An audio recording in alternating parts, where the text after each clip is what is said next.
pathways. And boys and girls, you should be proud. You know, Lipitor. Heard of Lipitor? Atorvastatin. The largest selling drug at that point in time, it got patent expired about 7-8 years ago by Pfizer. The highest selling drug in the world by Pfizer. $14 billion and amazing profit of $12 billion. $1 billion is 7,200 crores, right? We were making, I was personally heading it in S.A.S as a president of the API unit at 1/10 of the cost of what the innovator was making. Right? What a great example, right? GSK, the company that my company works with, UK, the second largest in the world, one innovation molecule in cephalosporin. They were manufacturing, I went there in university in Manchester. They were making it 300 pounds a kilo. 1 pound is about 95 rupees. We started supplying to them after painstaking, innovative alliance with them. After the markets come down, the losing costs have gone up. We're still supplying to them at $185. What is the result? An innovative company, right? Right up there. Losing market share rapidly, gaining the market share back in a big and defining way, and that led to a lot of other alliances. So, taking you back to the time that Indian revolution started, sometime in the 80s or thereabouts, 90s, in the formulation, we became the generic behemoth. When I say generic behemoth, it means that, very proud to say, as an immediate past chairman of Pharmaceutical reporting to Mr. Piyush Goyal, the most dynamic commerce and industries minister, that this year we break all records of exporting $25 billion.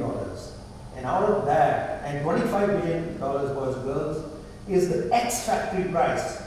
When it goes to United States, the multiplier is as high as 10, 15, 20 times. Europe, it's about 3 to 6 times. Latin America, it's about 2 to 3 times. And whole host of developing countries is also 2 to 3 times. So what you're giving the world is as much as close to $100 to $150 billion worth of generic drugs. And that propels India.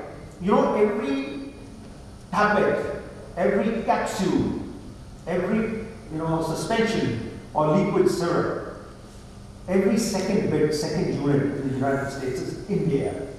Every third bit in UK and EU is India. We hold 40% of the volume market share of the United States, the most developed market in the world. You heard the ex-President Trump calling on our honorable Prime Minister, asking him, begging him for hydroxychloroquine, and we responded beautifully, right? Then was paracetamol. China is a behemoth in API. They didn't have paracetamol. We had all the paracetamol. We gave it to them.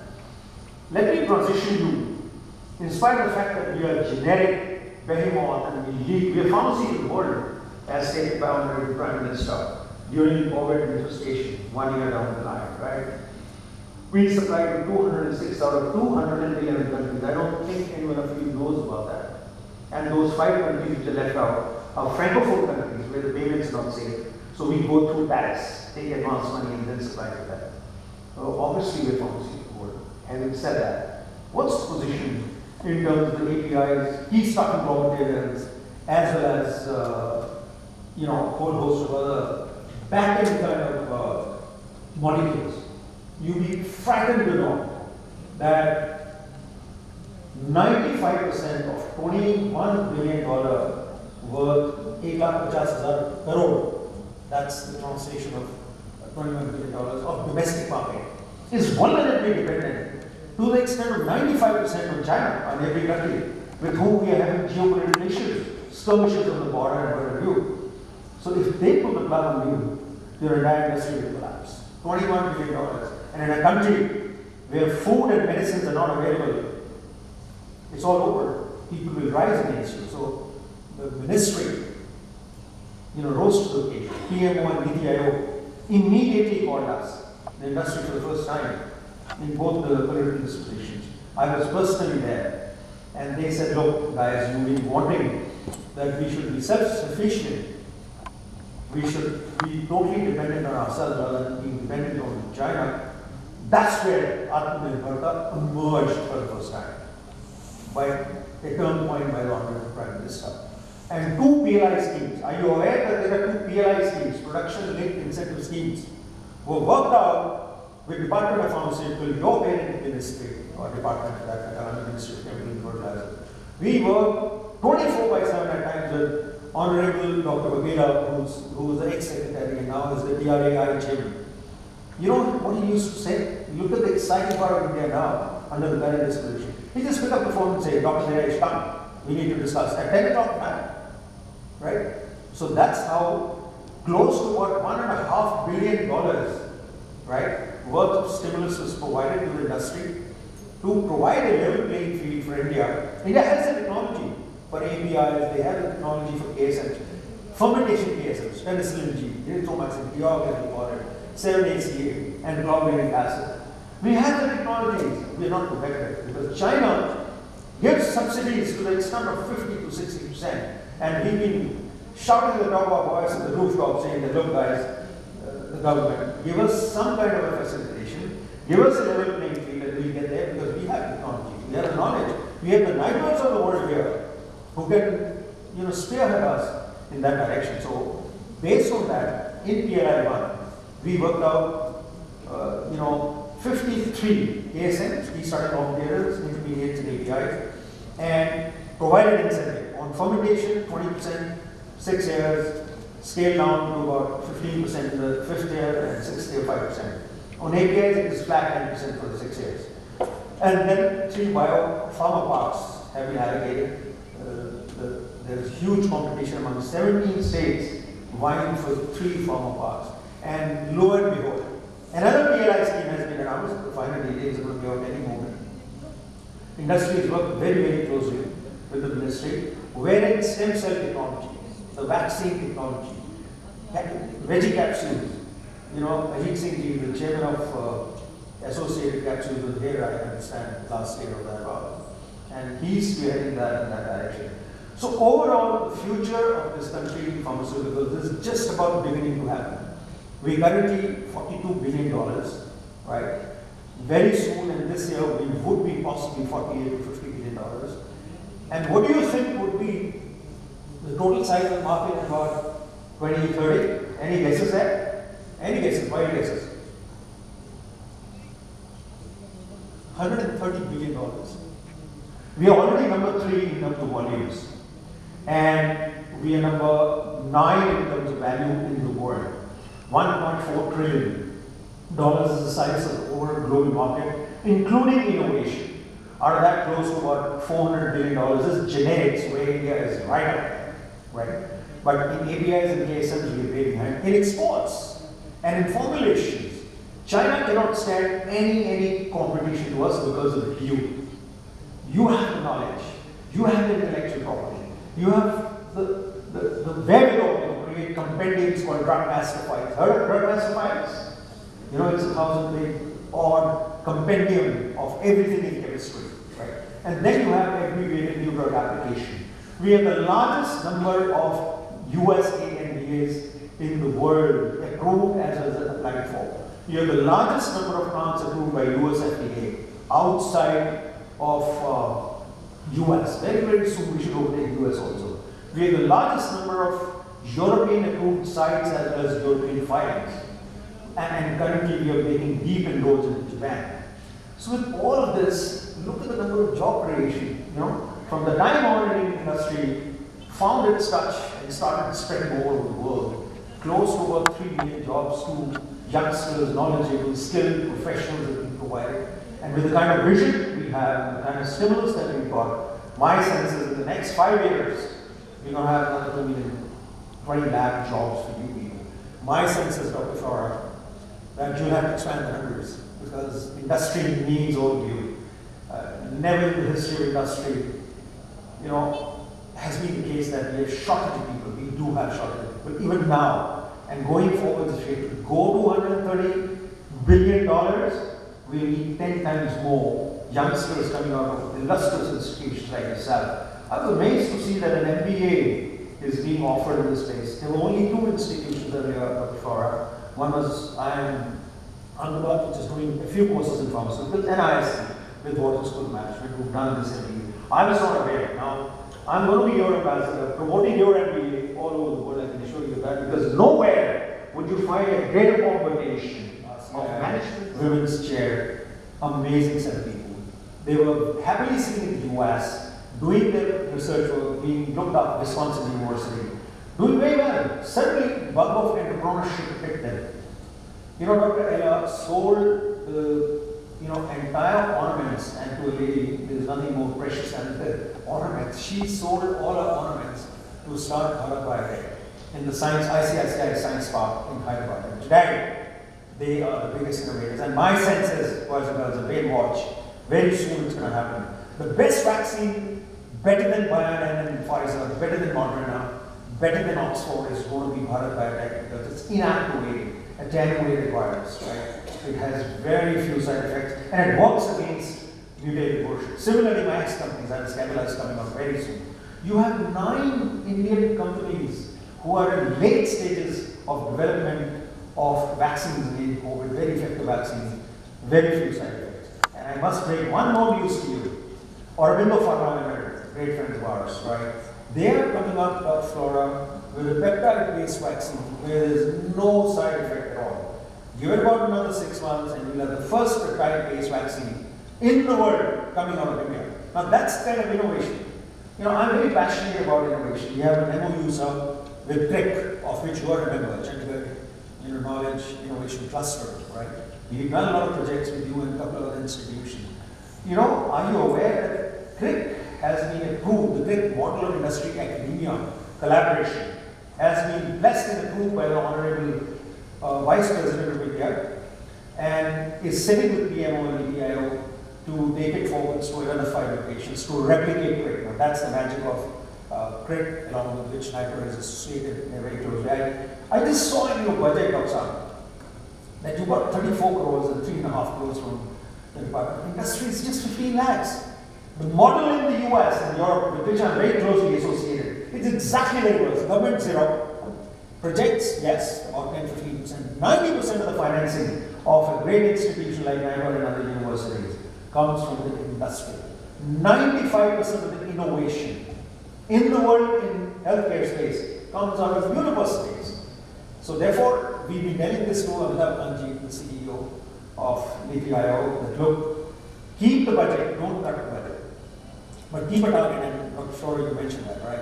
Keep a target, as Honorable Prime Minister said, that in the next 5 years, 20% of your total outlay has to come from industry. And it's a clarion call to the industry of which I'm a part, to make sure that rather I keep about 200 people doing research in my company. Why should I do that? I should be leveraging Dr. Arvind's of the world and Sanjeev's of the world and Dr. Flores, right? To give me all the research works which can be worked on a milestone basis, upfront this much, if it succeeds this much, if it doesn't succeed, forget about it. Going forward, if it's a grand success, then give us cut of the action, 1% or 1.5%. That's called royalty. And that's the model on which the Western world works today. So I'm looking forward to a time when NIPER would have at least 25% of its revenues coming out of industry academia collaboration.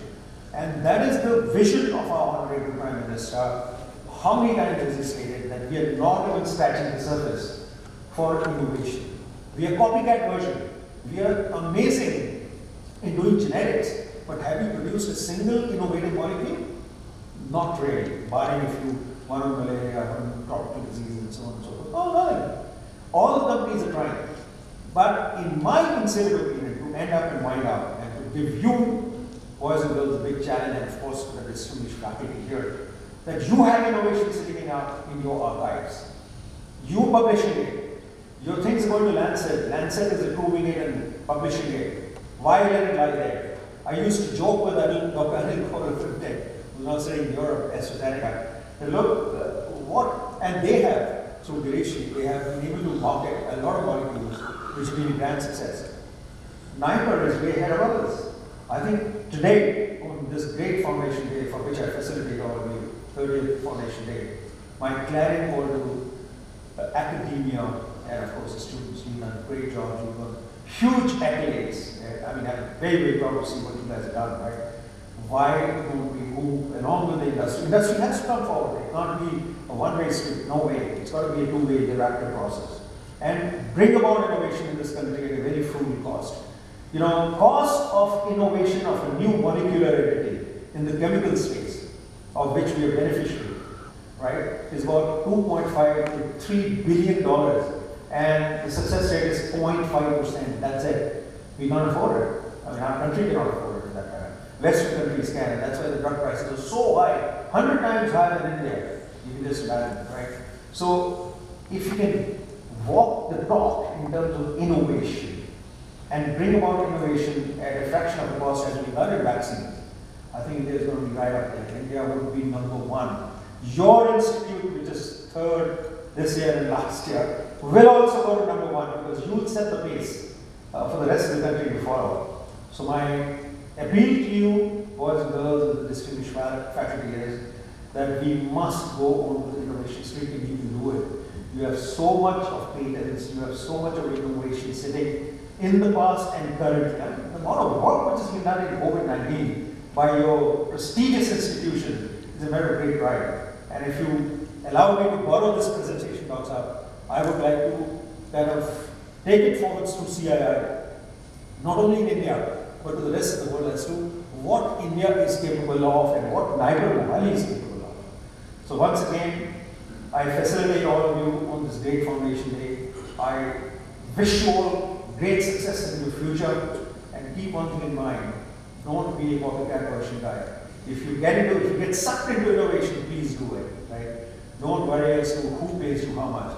It is the quality of the work that you do, and you can look back at my age, 40, 45 years, in the working space and say that, look, oh my God, I contributed to it. It's a mega blockbuster. It's brought so much relief to humanity, and I'm proud of it. If you do that, I think you have brought laurels not only to yourself, your family, your ecosystem, your society, years and years, but to this great institution and to this great country. So once again, thank you very much for having me here, and heartiest congratulations on this great day. Thank you very much.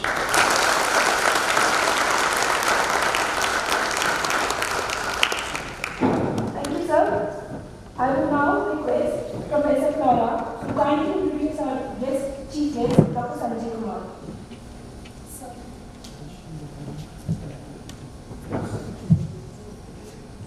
Good morning, all of you. Honorable Dr. Flora, Director of this very prestigious institute, and I can well imagine Dr. Flora, you know, last few days I was in Mumbai, and I was staying in a guest house which was very near to the seashore. You know, there is Siddhivinayak Mandir in Prabhavati, and just near that Prabhavati we have one wind tower. So when I got up in the morning, I saw some ship in the ocean, and very interesting scene. You know, that particular area was full of नावी नाव थी चारों तरफ, और एक उसमें नाविक होता था जो पूरी नाव को संभालता था। कभी लहर ऊपर जाती थी, कभी नीचे जाती थी, और नाविक बड़े आराम से लहर को संभालता था, पूरी नाव को संभालता था, मछलियाँ भी पकड़ता था, सारे काम करता था। अब मैं ये सोचता हूँ, when person like Dr. Flora has charged 2 institutes, how he manages that. So hats off to you, Dr. And the way you manage this institute, you really needed this applause. Because when I saw the performance of the institute in terms of NIRF ranking, I think you all need a lot of acknowledgement and congratulations that you brought this institute under the stewardship of Professor Flora to that stage, that you are number 3 in the NIRF ranking in the whole Pharmacy Institute. So my applause from my side to you and to all of you. Secondly, when I saw the APS award, AAPS award, I think very prestigious award. So my congratulations to the winners of those awards. Then I saw impact factor going to 4.5, 4.7. I think this is not easy. Somebody can say what's so great deal about it. But I think it shows the innovation cycle that you guys are going on.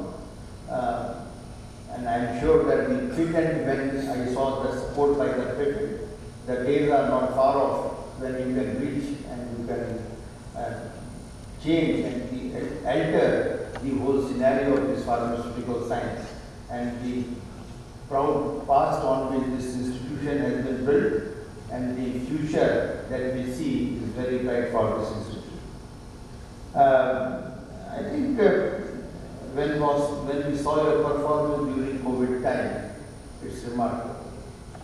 And thanks, Professor Dua, I think you brought the whole context of Atmanirbhar Bharat so well. Really, I heard a lot about you, from Dr. Girish Sani and some, several other people. But today I saw that flavor and the way you motivated to make this country self-reliant. I think the remarkable points you raised. And I'm sure that all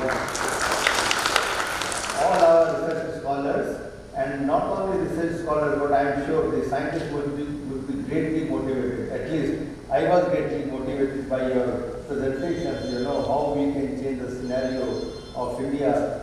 Just you gave the example, very nice examples that, at one time we were just like some other countries, but today we are in a position to do it. I just yesterday saw one clipping when Canadian Prime Minister was talking that, if India will be COVID-free, if the world will be COVID-free, that will be because of India. Because I think one has to read that article to comprehend that, how nicely our pharmaceutical sciences are proceeding and how are they working together under this hard time of COVID and brought the country to a position that people across are talking of India. I think that's remarkable. So it was so good to listen to you, Professor Dua. Thank you so much. Thank you so much. Now I would like to take you to some journey to Himalayas. I have been with this institute for the last 30 years, and I always loved Himalayas. You people go to Himalayas for 2-3 days, and we are being paid to stay there. So it becomes our responsibility that staying in such a fantastic place, what we give back to the society. So we have a lot of sense of responsibility from that point of view. And we understand if India is India today, Himalaya plays a very significant role, whether through rainfalls or through maintaining the ecosystems. But I give you that flavor that how Himalayas play a very important role. And I thought I'll give you some flavor on the bioeconomy side. Because when we talk of Atmanirbhar Bharat and what you raised, that 130 billion issue, I thought that Himalayas could play a very significant role. And you all are in the foothills of Himalayas, and it could be some learning thing for you as well. Now, when we talk of bioeconomy, what do we mean by bioeconomy? So, with the biosciences, which is directly towards economic activity, in a very simple term, that how you generate economy out of the biological resources, and that's what is bioeconomy all about. But for example, if you talk of food and feed, it's bioeconomy. If you talk of bioenergy, fuel, it's bioeconomy. Bio-based material, whether fibers or anything, bioeconomy. And biopharmaceutical, I think that's where you all would be very much interested. It's all bioeconomy, right? So, how can we really move for development of value-added food, feed, energy, and allied bio-based items? That's where the whole challenge is. And I'll take you to that challenge.